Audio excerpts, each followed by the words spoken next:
அஸ்ஸலாமு அலைக்கும். மீண்டும் மாலை நேரத்துக்கான மிக முக்கியமான சில தகவல்களோட தான் வந்திருக்கிறேன். வீடியோவை கடைசி வரைக்கும் பாருங்கள். தெரியாத நண்பர்களுக்கும் மறக்காமல் ஷேர் பண்ணுங்கள். வீடியோ பிடிச்சிருந்தால் ஒரு லைக் பண்ணுங்கள், சப்ஸ்கிரைப் பண்ணுங்கள். மறக்காமல் பெல் பட்டனை ஆல் செலக்ட் பண்ணுங்கள். அப்போ தான் நான் போடுற ஒவ்வொரு தகவலும் உங்களுக்கு நோட்டிஃபிகேஷன் மூலம் கிடைக்கும். இது மாலை நேரத்துக்கான வீடியோ. காலையில் போட்ட வீடியோ இன்னும் நீங்கள் பார்க்கலன்னா தயவுசெய்து அதையும் போய் செக் பண்ணி பாருங்கள் மறக்காமல். இலங்கையிலிருந்து வந்த ஒரு சகோதரிக்கு நடந்த மிகப்பெரிய ஒரு துயரம். என்ன நடந்தது? வெள்ளசாமி சசிகலா குவைத்துக்கு வந்து சில ஆண்டுகளிலேயே மிகப்பெரிய துயரத்தை அனுபவித்து சென்றவர். இது சம்பந்தமான வீடியோ ஒன்றுக்கு பார்க்கலாம். இப்போதான் ஒரு சட்டத்தை கொண்டு வந்தாங்க, அடுத்த நாள் அடுத்த சட்டமா?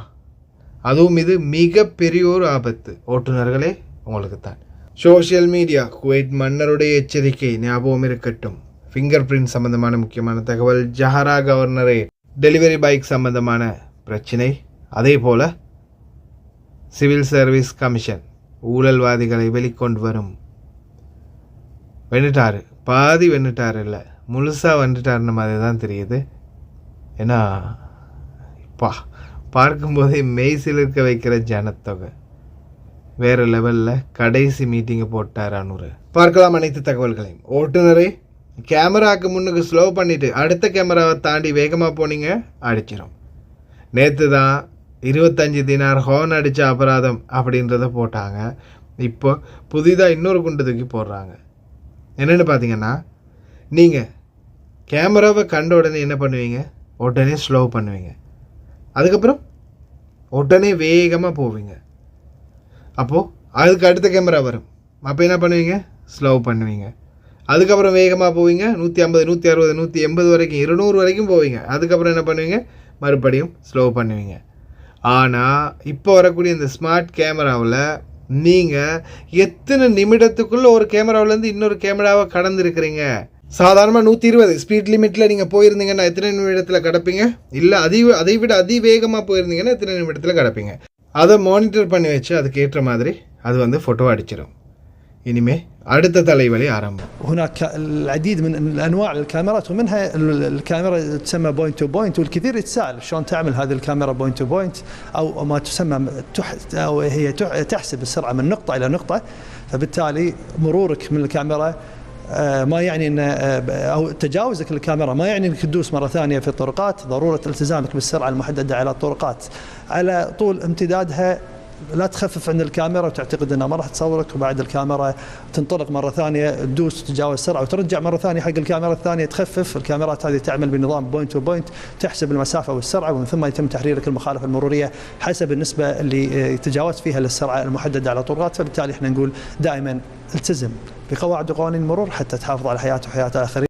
குவைத்துடைய மன்னர் ஷேக் மிஷால் அஹமத் அல் ஜாபர் அல் சபாஹ் தொடர்ந்துமே ஒரு விடயத்தை நிறைய தடவை குவைத்து குடிமக்களாக இருந்தாலும் சரி, இந்த வெளிநாட்டவர்களாக இருந்தாலும் சரி, குவைத்தில் இருக்கக்கூடிய அனைவருக்கும் ஞாபகப்படுத்தினார். சோஷியல் மீடியா பொய்களை பரப்புறது, தேவையில்லாத விடயங்களில் ஈடுபடுறது, அதே மாதிரி நாட்டின் பொது ஒழுக்கங்களை மீறுறது, நிச்சயமாக கடுமையான சட்ட நடவடிக்கை எடுக்கப்படும். சோஷியல் மீடியா இப்போ நிறைய பேர் இந்த டிக்டாக்ல கொஞ்சம் தேவையில்லாத விடயங்கள் நடக்குது. இதில் எனக்கு ஒரு கூல் பேபி 75 என்ன நம்பரில் வந்துச்சு, ஒரு வீடியோ ஒன்று வந்துருந்துச்சு. லைவ் போட்டுக்கிட்டு ரொம்ப மோசமாக கேவலமாக ஊத்த பேச்சில் பேசுகிறாங்க. ரொம்ப மோசமான வார்த்தைகளை யூஸ் பண்ணுறாங்க. இவங்க இந்த லைவ் போட்டுக்கிட்டு பேசுகிறது இவங்க நினச்சிக்கிறது போல் எதுவுமே ரெக்கார்டிங் ஆகாது தானே, லைவ் தானே, அப்படியே காற்றுல கரைஞ்சி போயிடும்னு. எத்தனையோ பேர் ரெக்கார்டிங் பண்ணுவாங்க. இந்த லைவ் போட்டு சண்டித்தனம் காட்டுறவங்கெல்லாம் ஒன்றே ஞாபகம் வச்சுக்கோங்க. நீங்கள் பண்ணுற கூத்தை யாராவது ஒருத்தர் ரெக்கார்டிங் பண்ணிக்கிட்டே இருப்பாங்க.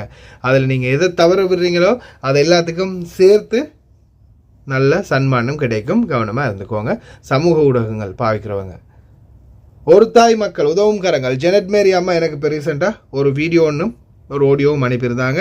என்னென்னு பார்த்தீங்கன்னா, குவைத்தில் இருந்து ரீசெண்டாக நாடு சென்ற சகோதரி. ஆனால் அவங்க நாட்டுக்கு போயிருக்கிறாங்க. மிகப்பெரிய ஒரு அநீதி இழைக்கப்பட்டிருக்குது.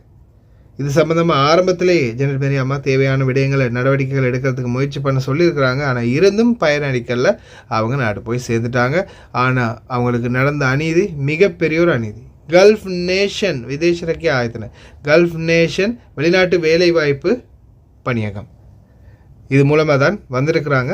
கேண்டி மாவட்டத்தைச் சேர்ந்த வெள்ளசாமி சசிகலா இங்கே வந்து அவங்களால என்னென்ன எல்லாம் அனுபவிக்க முடியுமோ எல்லாத்தையும் அனுபவிச்சிட்டாங்க. சித்திரவதையிலே மிகப்பெரிய ஒரு கொடுமையை அனுபவிச்சுட்டு போயிருக்கிறாங்க. வணக்கம், நான் ஜெனட் மேரி அக்கா. அவங்களுக்கு முந்தா நாள் குவைட்டில் இருந்து வந்தேன். நான் பட்ட துன்பத்தை சொல்கிறதுக்கு விரும்புகிறேன். அக்கா, நான் அப்படித்தான் போன வருஷம் 2023 10ஆம் மாதம் 21ஆம் தேதி குவைட் நாட்டுக்கு சபாசாலிங்கிறதுக்கு கல்ஃப் நேஷன் ஏஜென்சி மூலியமாக நான் போனேன்.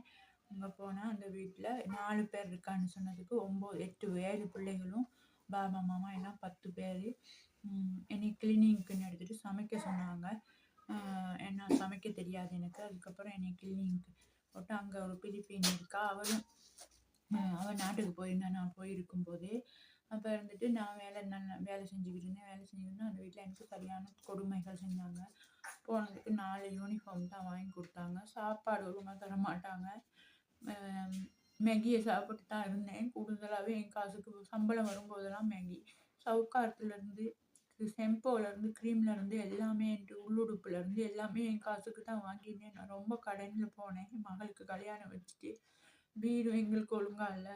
வீடு கட்டி அரைவாசியில் இருக்குது. அதெல்லாம் பூர்த்தி பண்ணுறதுக்கு தான் போனேன். கடைசியில்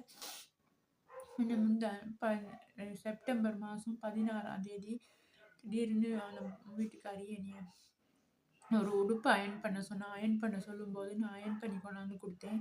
அயன் பண்ணது பிள்ளைன்னு சொல்லி என் மூஞ்சில் விட்டு அடித்தா. நான் சொன்னேன், மேடம் மாமா உனக்கு விருப்பம் இல்லாட்டி என்னை கொண்டு ஏஜென்சியில் விட்டுருன்னு சொல்லி அது சொன்னதுக்கு என்னைய தாறுமாற அடித்து நச்சு கை காலெல்லாம் உடுத்தின உடுப்போட செருப்பு கூட இல்லாமல் கொண்டாந்து என்னை ஏர்போர்ட்டில் விட்டுட்டா. என்னை கொண்டு போன ஃபோன்லேருந்து எல்லாமே எனக்கு பிடிங்கிட்டு எதுவுமே இல்லாமல் 2 ரியால் காசு ஸ்ரீலங்காக்குள்ளே ஒன்று கொடுத்துச்சு. அதை மாற்றி நான் பஸ்ஸுக்கு எங்கள் ஊருக்கு வந்தேன். நான் கண்டி அந்தான ஊருக்கு வந்து எதுவுமே இல்லாமல் நான் நாட்டுக்கு வந்திருக்கேன். இதுக்கான இந்த ஜெனட் மேரி அக்கா அவங்க எனக்கு ஒரு முடிவு சொல்லணும். இதாங்க்கா, வணக்கம். இங்கே பாருங்க அக்கா, இங்கே அடித்து கையெல்லாம் நஞ்சு, கழுத்தெல்லாம் நஞ்சு, தொடையெல்லாம் நஞ்சு சரியான மாதிரி காயம்க்கா. நஞ்சு எனக்கு ஒன்றுமே செய்யலை. கடன் எல்லாம் அப்படியே இருக்கக்கா. போன கடை இன்னும் நகை நட்டெல்லாம் அடகு, வீடு கட்டி அரைவாசியில் இருக்குது. எதுவுமே எனக்கு நடக்கலை. இந்த மாதிரி இன்னும் எனக்கு இதுக்கான முடிவு இந்த நடவடிக்கை ஒன்று நீங்கள் எடுக்கணும்க்கா. தயவுசெய்து இந்த மாதிரி இன்னொரு ஸ்ரீலங்கா பிள்ளைய யாருக்கும் நடக்கக்கூடாது. இந்த மாதிரி ஏஜென்சிகளை நம்பி யாரும் ஏமாந்துடாதீங்க. உங்களை தயவு செய்து கேட்குறேன். நான் இந்த ஏஜென்சியில் தான் போனேன். 6-7 தரம் இந்த ஏஜென்சிக்கு கால் பண்ணி என்னை வேறு வீட்டுக்கு மாற்றி கொடுங்க, உதவி செய்யுங்க அப்படின்னு சொன்னேன். இந்த ஏஜென்சி எந்த ஒரு இதுவும் எனக்கு செஞ்சு கொடுக்கல. அதனால தான் எனக்கு கடைசியில் இந்த நிலைமை. கடைசி நான் ஏர்போர்ட்டில் செருப்பு கூட இல்லாமல் என் வீட்டுக்கு வர்றதுக்கு காசு கூட இல்லாத நிலைமையில் எனக்கு இப்படி செஞ்சு என்னை கொண்டாந்து போட்டாங்க. இதுதான் அந்த ஏஜென்சி. வணக்கம் சர்பான் பிரதர், எப்படி இருக்கிறீங்க? ஒரு டைம் மக்கள் உதவுங்கிறங்கள் ஜெனட் மேரி அக்கா பேசுகிறேன். இந்த வெள்ளசாமி சசிகலா என்ற சகோதரி வந்து கன நாளாக என்னோட தொடர்பில் இருந்திருந்தாங்க. நான் வேற ஒரு நாட்டில் இருந்ததுனால அவங்கள என்னால் பார்க்க முடியாமல் போயிடுச்சு. இருந்தும் அவர் சொன்ன விஷயம், நான் வெளிநாட்டு வேலைவாய்ப்பு மையத்தில் ஒரு கம்ப்ளைண்ட் ஒன்று கொடுங்கன்ட்டு அவங்க கொடுக்கவே இல்லை. கடைசி நேரத்தில் அவங்களுடைய மேடம் அவங்களுக்கு அயன் பண்ண கொடுக்க சொல்லி கொடுத்த பிற்பாடு அவங்க ஒழுங்காக அயன் பண்ணாததுனால மேடம் போட்டிருந்த கோட் ஷூ எடுத்து தாறுமாறாக அடித்து துன்புறுத்தி மேலுமே அவங்களுடைய உடம்பு முழுக்கவுமே காயங்கள், தழும்புகள் இருக்குது. இப்போது இலங்கைக்கு கொண்டு போயிட்டு அவங்க விட்டுட்டாங்க. ஏர்போர்ட்டில் விடும்போது ஒரு செருப்பு கூட இல்லை, ஒரு 2 ட்ராஸ் தள்ளி கூட இல்லை, ஒன்றுமே இல்லை. அப்போ இந்த விஷயங்களை போயிட்டு நம்ம வந்து இலங்கையில் அந்த நம்மளுடைய ஏர்போர்ட்டில் இறங்கின கைக்கு ஒரு டாக்டர் இருக்கார், அந்த டாக்டரை பரிசோதிக்கணும், அவங்களுடைய லெட்டர் வேணும். அதே மாதிரி அங்கனைக்கில் ஒரு வெளிநாட்டு வேலைவாய்ப்பு ஆஃபீஸ் ஒன்று இருக்குது, அந்த ஆஃபீஸுக்கு நாங்கள் இன்ஃபர்மேஷன் கொடுக்கணும், எங்களுக்கு இவ்வளோ தான் பிரச்சனையாக நான் வந்துட்டோன்னு சொல்லிவிட்டு அதை கூட அவங்க செய்யாமல் கம்ப்ளைண்ட்டும் பண்ணாமல் இப்போதைக்கு எந்த ஒரு கம்ப்ளைண்ட்டும் எடுக்க மாட்டேங்கிறாங்க. வெளிநாட்டு வேலைவாய்ப்பு மையத்தில் உங்களுக்கு அந்த வாய்ஸ் மெசேஜை நான் அனுப்புனேன். ரொம்ப கவலைக்குரியது. இதை பற்றி ஒரு விழிப்புணர்வாக எல்லாருக்கும் சொல்லுங்கள். கட்டாயம் இந்த கம்ப்ளைண்ட்ஸ் வேணும். அதே மாதிரி இன்னமும் பிரச்சனைகள் அதிகபட்ச அசாதாரணங்கள் நடந்தால் ஏர்போர்ட்டில் போயிட்டு போலீஸுக்கு கம்ப்ளைண்ட் பண்ண மக்களுக்கு தெரிவிங்க, இப்படி ஒன்று இருக்குது என்பது. நன்றி சர்ஃபான். எக்காரணத்தை கொண்டும் விமான நிலையத்தில் உங்களை சம்பளம் தராமலோ அல்லது இந்த மாதிரி அடிச்சோ கொண்டு போய் விடுறாங்கன்னா தயவு செய்து ஃப்ளைட்டுக்கு ஏறாதீங்க. அதே இடத்துல நின்று போலீஸுக்கு சரி சொல்லி என்னை எம்பசிக்கு கூப்பிட்டு போங்க, I want to go embassy அண்ணே பிரோஸ் பாரா அப்படின்றாவது சொல்லுங்கள். சொல்லி ப்ளீஸ் தயவு செஞ்சு எம்பசிக்கு போங்க. இல்லை நீங்கள் இப்படியே அடிபட்டு உதப்பட்டு காயத்தோட ஃபாரின் மினிஸ்ட்ரியில் கூட லெட்டரும் எடுக்காமல் இல்லை அங்கே போய் கம்ப்ளைண்ட் போடாமல் நாட்டையும் விட்டு போயிட்டீங்கன்னா, அவசரமாக கொண்டு போய் ஏர்போர்ட்டில் விட்டு அனுப்பிட்டாங்கன்னா அதுக்கப்புறம் எந்த ஒரு பலனுமே இல்லை, எந்த ஒரு உதவியுமே உங்களுக்கு கிடைக்காது, எந்த ஒரு நியாயத்தையும் நாம் எதிர்பார்க்க முடியாது, நிலைநாட்ட முடியாது. அதனால் தயவு செய்து முக்கியமாக இன்னொரு விடயம் என்னென்னா, தயவு செய்து ஏதாவது ஒரு பிரச்சனைனா ஃபாரின் மினிஸ்ட்ரியில் மறக்காமல் கம்ப்ளைண்ட் போடுங்க. வீட்டாளுங்க யார் சரி ஒருத்தர்கிட்ட சொல்லி இந்த மாதிரி எனக்கு பிரச்சனை அப்படின்னு என்னுடைய பாஸ்போர்ட் காப்பி, என்னுடைய விசா காப்பி இது எல்லாமே கொண்டு போய் உடனே ஃபாரின் மினிஸ்ட்ரியில் உங்கள் ஏரியாவில் இருக்கக்கூடிய ஏஜி ஆஃபீஸ்லேயோ அல்லது ஃபாரின் மினிஸ்ட்ரிக்குரிய உப காரியாலயங்கள் தலைமை காரியாலயங்கள்லையோ நேரடியாக சென்று ஒரு கம்ப்ளைண்ட்டை பதிவு செய்யுங்க. ஏன்னா அதுக்கப்புறமா தான் அவங்க தூதரத்துக்கு அறிவிப்பாங்க. அதே மாதிரி மற்ற வெளியில் இருந்து நாங்கள் கூட ஏதாவது உதவி செய்ய முடியும். மறக்காமல் ஃபாரின் மினிஸ்ட்ரியில் கம்ப்ளைண்ட் பண்ணுங்கள். அல் ஹப்பாஸ் செய்தி சேவை கவுன்சில் சிவில் சர்வீஸ் பீரோ இன்று கூடுகின்றது. பல கோப்புகள் தவறாக பயன்படுத்துவதை தடுக்க குறிப்பாக தொழில் தளங்களில் மாற்றங்களை தேடும் வேலைக்கான அரசு நிறுவனங்களின் முன் அனுமதிகளை பற்றி போலியான வேலை அனுமதிகளை பெற முயற்சி செய்வோருக்கு எதிராகவும் இதை பற்றி விவாதிக்கவும் ஆரம்பம் ஆகியுள்ளது வேலை திட்டம். ரீசெண்டாக தான் இப்போ வெதுன் 2 பேரை பிடிச்சாங்க. இன்னும் எத்தனை பேர் மாட்ட போகிறாங்கன்னு தெரியல. ஆனால் இந்த கேஸ் ஸ்டார்ட் ஆகினத்தில் இருந்து இப்போதைக்கு வரைக்கும் ஆயிரக்கணக்கான பேர் மாட்டியிருக்கிறாங்க. இதில் ரெட்டில் மார்க் பண்ணியிருக்கிறத பாருங்கள்.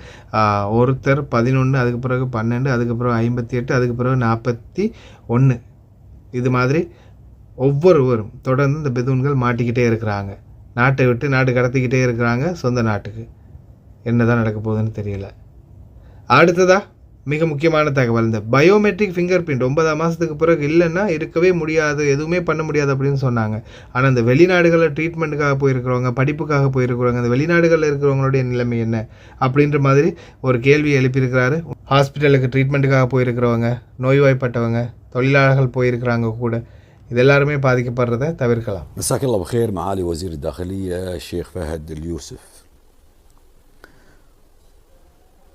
وردني مسجات من أهالي الكويت خارج البلاد بالنسبة للبصمة البترومينية، شلون يبصمون إذا طافت المدة وهم يعالجون على حساب نفسهم خارج البلاد ولحد الآن مو قادرين يوصلون.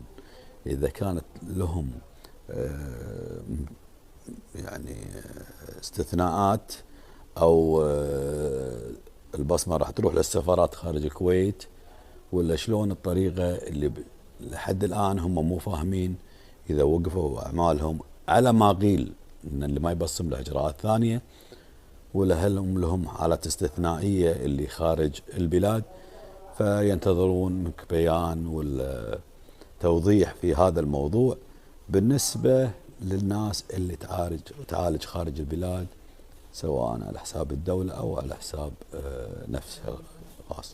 وفي كذا شخصية من الكويت مواطنين ممنوع عليهم يطلعون بالطيارة لأن الضغط الجوي ممكن يأثر على صحتهم.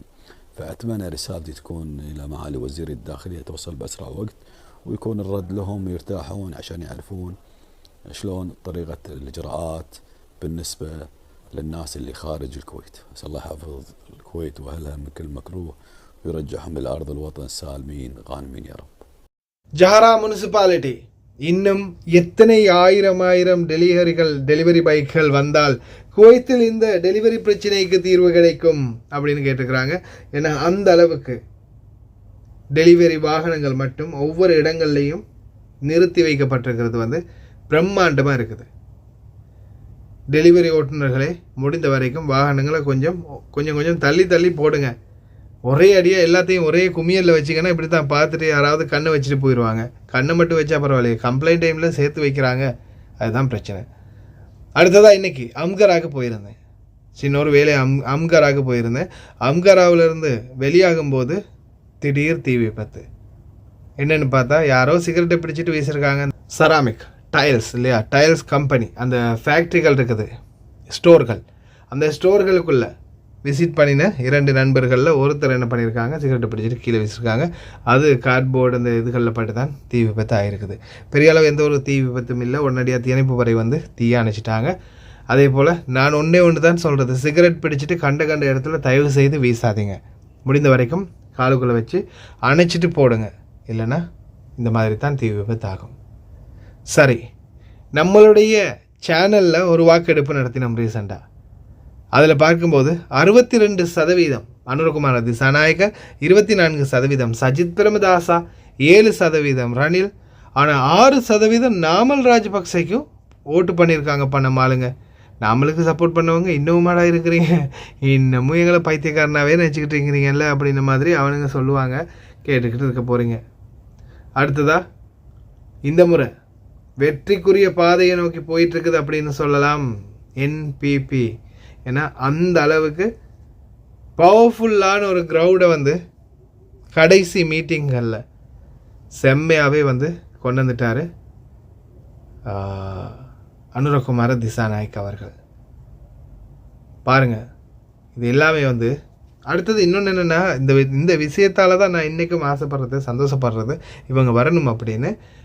யாருக்குமே பணம் கொடுக்கல, ஆளுக்கு 1000-2000 கொடுத்தெல்லாம் எடுக்கலை. இஷ்டம்னா வாங்க மீட்டிங் வச்சுருக்கோம் அப்படின்ற மாதிரி தான் போனது. பாருங்கள், மாஷா அல்லான்னு அவங்களுக்கு கிடச்சிருக்கிற மெஜாரிட்டி ஆஃப் க்ரௌடு ரொம்ப ப்ரௌடாக இருக்குது. ரொம்ப சந்தோஷம். இன்னும் மேலோங்கி வரணும்.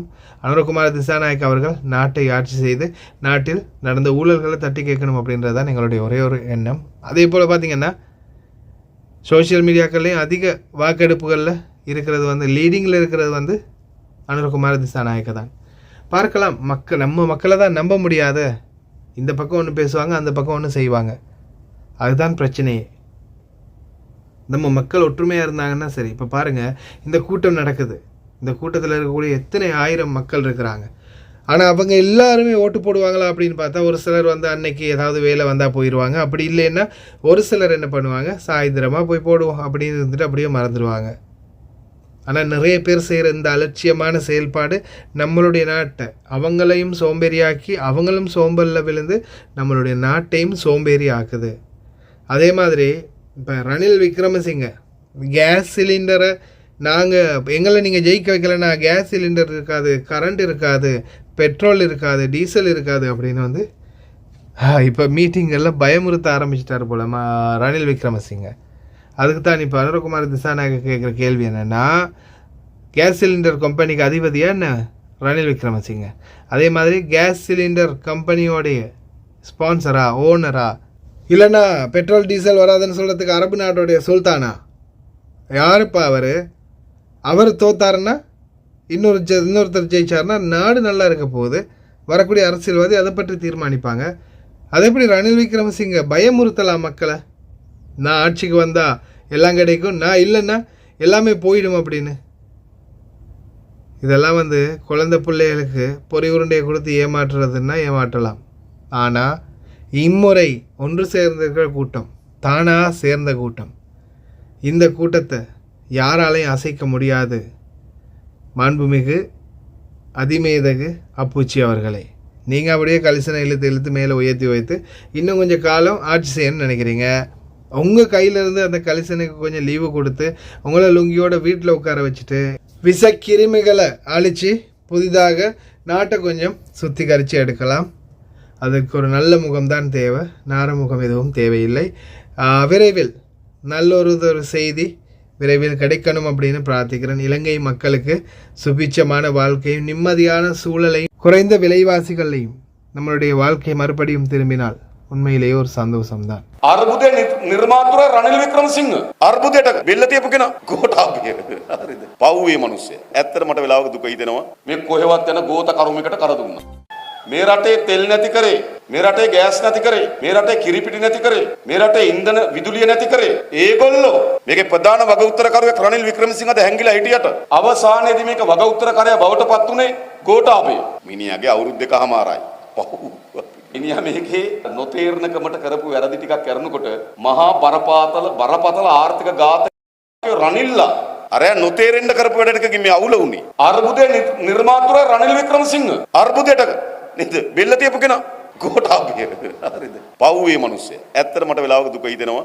මේ කොහෙවත් යන ගෝත කරුමයකට කර දුන්නා. ඊට පස්සේ ගෝඨාභය ගියා අපෝ රනිල් ආවා. ඇවිල්ලා මොකද කරේ? ගත්තු ණය ගෙවන්නේ නැහැ කියලා තීන්දුවක් ගත්තා. ඩොලර් ටිකක් ඉතුරුනා. ඕකෙන් තෙල් ගෙනාවා, ඕකෙන් ගෑස් ගෙනාවා. දැන් එයා කියන මොකක්ද? එයා නැත්තම් මේව වෙන්නේ නැහැ. මම කියන්නේ එයා හිටියේ නැත්තම් මේම අර්බුදයක් එන්නේ නැහැ. එයා තමයි අර්බුදේ නිර්මාතෘකව. දැන් ආය රනිල් වික්‍රමසිංහ කියනවා නෑ එයාට දෙන්නලු රට හදන්න. අපි කියන්නේ රනිල් ඔයගොල්ලෝ හැදුවා දැන් ඇති පැත්තකට යන්න. අපි හදන්නම් මේක. අනිවාර්යයෙන්ම සැප්තැම්බර් මාසේ 21 වෙනිදා මේ රටේ ජනතාව මේගොල්ලෝ පැත්තකට යවනවා. යවන්න ඕන පැත්තකට වෙලා ඉන්න වදනුදී. මං අත්ත. එතකොට එයා කියනවා එයා ගාවල හොඳම ටීම් එකේ ඉන්නේ. මම බැලුවා ටීම් එකේ. උඩතල වින්නේ රත්වත්ති. ප්‍රසන්න රණතුංග. මහින්දානන්ද අලුත්ගමගේ. කලුතර රෝහිත අබේගුණවර්ධන. රනිල් ගාව ඉන්න ටීම් එක. හොඳයි සෝමාලියාවේ නැවක් කොල්ල කණ්ඩ යවන්න. අන්න වැඩේ. ඕන්නම් ආණ්ඩුව හදලා ටීම් එක යවමු. නැවක් කොල්ල කාලා එන්න කියලා. මේ රට කොල්ල කහපු கண்டாயமாக கவிழக்கிற நவத்த ரட்ட ஹதனவள். இந்த நிலைமைக்கு உண்ணாக்கினதே ரணில் தான். ஆனால் இப்போ இருந்துக்கிட்டு நாட்டை காப்பாற்ற வந்துட்டார். கோட்டாபே பாவம், கோட்டாபே வந்து என்ன சொல்கிறது, அதுக்கு வந்து பகடக்காயாக வச்சுருந்ததே இவங்க எல்லாரும் சேர்ந்து தான். සජිත් ලෙෆ්ට් මර්දාන අද 18 වෙනිදා උදේ මේ බලන්න සැප්තැම්බර් 18 වෙනිදා උදේ මේ කාලකන්ණි මුන් මීටින් තියන්න ගන්නේ මර්දානේ පාර මැද්දේ ස්ටේජ් ගහලා තියෙන්නේ. මුන්ට මීටින් තියන්න තැන් නැතුවට මම දන්නේ නැහැ. මිනිස්සු වැට්ටන්න පාරට එන මුළු පාරම බ්ලොක්. මුන්ගේ අම්ම බත්තම මුන් හරක් මැට්ටෙන් මූ ඇවිල්ලා. බොම්බල්ලෝ ඇවිල්ලා. මුන්ට මුන් ජනාධිපතිවට යන්න මුන්ට මොලයක් තියෙන්න බෑ. මිනිස්සු උදේට වැට්ටන්න මේ පාර බ්ලොක් කරලා පාර හර ස්ටේජ් ගියවට පස්සේ මිනිස්සු වැට්ටන්නේ කොහොමද කියලා? ඒක කිලෝමීටරයක් යතාවේ නෑ තාම දැන් මෙහාට 25ක් දීලා ට්‍රැෆික් එකේ. මේ කාලකන්ණි බල්ලෝ මුන් ජනාධිපතිව ඉල්ලන්නේ අක මුන්ට මොලයක් කියලා නාමයේදී මැටි හරකෙන් මූ ඇවිල්ලා. පාර බල්ලා. මුන්ට මරදානේ මැද්දේ මීටින් තියන්න. පාරේ මිනිස්සු පෙන්නන්නද කොහෙද? උට සෙනගාවා කිය. ගොන් හැත්ත.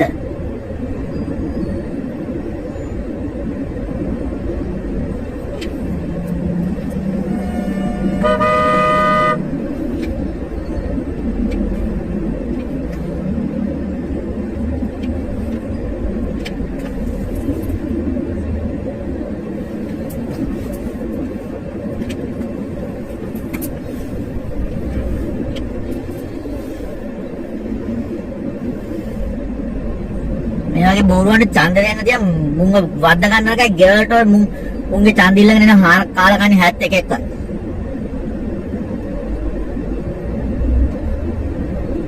ඊයර බල්ලෝ මුන් සංගීතත් තියන්න අරගෙන.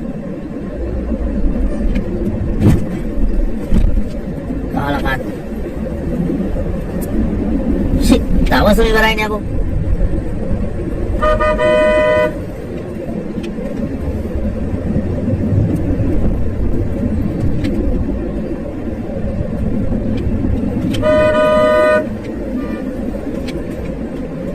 දවසට දැන් නගතවට පොලිසියට ඔක්කොටම ගන්න ඕන හම්බම. කාලකන්ණි පාරයන්ට. மருதானே சத்தே கோ சத்தே அப்படின்ற மாதிரி அந்த இந்த ஸ்டேடியமில் போட்டு பாட்டு படிப்பாங்க இல்லையா, அது மாதிரி நினச்சிக்கிட்டாங்களோ தெரியல. இப்போ மெயின் ரோடுகளை மறித்து நேற்றைய தினம் எல்லாம் வந்து மிகப்பெரிய கூட்டங்களை வந்து வச்சுருக்கிறாங்க. ஆனால் இந்த மாதிரியான சூழலில் மக்களுடைய நலனை கருதக்கூடியவனா தலைவன், அல்லது மக்கள் எக்கேடு கட்டு போனால் என்ன நம்ம மீட்டிங் தான் நம்மளுக்கு முக்கியம் அப்படின்னு ரோட்டால் போகிற வரவங்கெல்லாம் கூப்பிட்டு உட்கார வைக்கிற மாதிரி நடுத்தெருவில் போய் மீட்டிங் போடுறதா நடைமுறை. அதெல்லாம் சொன்னால் எங்கே புரிய போகுது? 10,000 ஸ்கூலுக்கு 10,000 பேர் கோடீஸ்வரன்ட்ட போய் காசு வாங்கிட்டு வந்து கொடுப்பாரு. உங்கள் பிள்ளைங்களையும் பிச்சை எடுத்து படிக்க வைப்பார் ஜனாதிபதி சஜித் வந்தா. ரணில் வந்தாருன்னா இப்போது எடுத்து வச்சிருக்கிற கடனெல்லாம் இதுக்கப்புறம் தான் இனி கொடுப்பாரு. அதுக்கப்புறம் தெரியும் ஒவ்வொன்றோட விலைவாசியும் எப்படி ஏறப்போகுதுன்னு. இது எல்லாத்தையுமே முற்றுப்புள்ளிக்கு கொண்டு வந்து முக்கியமாக திருடப்பட்ட நம் நாட்டின் சொத்துக்கள் அனைத்தையும் திருப்பி கொண்டு வரணும்னா வாக்களிங்க மறக்காமல் என்பிபிக்கு, அனுரகுமார திசாநாயக்குக்கு. கடைசி வரைக்கும் பார்த்து எல்லாருக்குமே ரொம்ப நன்றி. தெரியாத நண்பர்களுக்கு மறக்காமல் ஷேர் பண்ணுங்கள். வீடியோ பிடிச்சிருந்தா லைக் பண்ணுங்கள், சப்ஸ்கிரைப் பண்ணுங்கள்.